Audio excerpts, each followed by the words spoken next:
আসলে গাইজ আমি অনেক ব্যস্ত, তার জন্য ব্লগ দিতে পারছি না। হাই এভরিওয়ান, আমি মৌমিতা, আমার একটা নতুন ব্লগে তোমাদেরকে স্বাগত।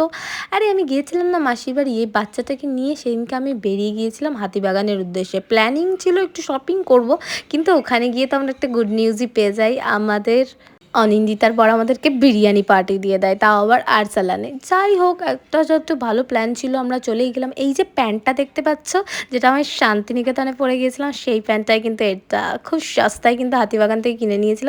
আর লুকসটা কিন্তু দারুণ হয়েছিল। আর আরসালানের বাথরুমের মধ্যেও ফুল রেখে দিয়েছে। ভাই লাক্সারি তো হবেই, এত পয়সার বিরিয়ানি নিচ্ছে, তা তো একটু লাক্সারি হবে। তারপরে কি খাওয়া দাওয়া কমপ্লিট করে বললাম একটু গঙ্গায় যাব। তার যা জম্মের হাঁটানো হাঁটিয়ে গঙ্গায় নিয়ে গেল, তাতে আমার সমস্ত এনার্জি চলে গেল। গিয়ে দেখি মনসা ঠাকুরটা আগের দিনই যেটা রেখে এসেছিলাম সেটাকে ল্যাংটো ব্যাংটো করে সব কিছু খুলে নিয়ে চলে গেছে। মানুষ যে কি পায়, এত লোভ মানুষের মধ্যে, কি করা যাবে।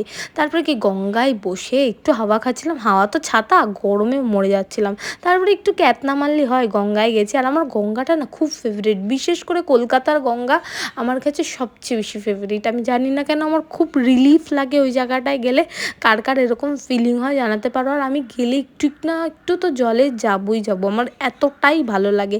একটু গিয়ে পোস্ট মারলাম, তারপরে আর কি সবাই মিলে বাড়ি ফেরার পালা। এবার ফিরবো কি করে, সব তো এনার্জি ডাউন হয়ে গেছে। তো একটা অটোতে আমরা সবাই মিলে ফিরলাম। এ দেখো বাচ্চাটাকে কোলে নিয়েও বসতে হয়েছে আমাকে, বাবা আর কি যে করতে হবে। ছোট্ট ভ্লগ তো এখানেই শেষ।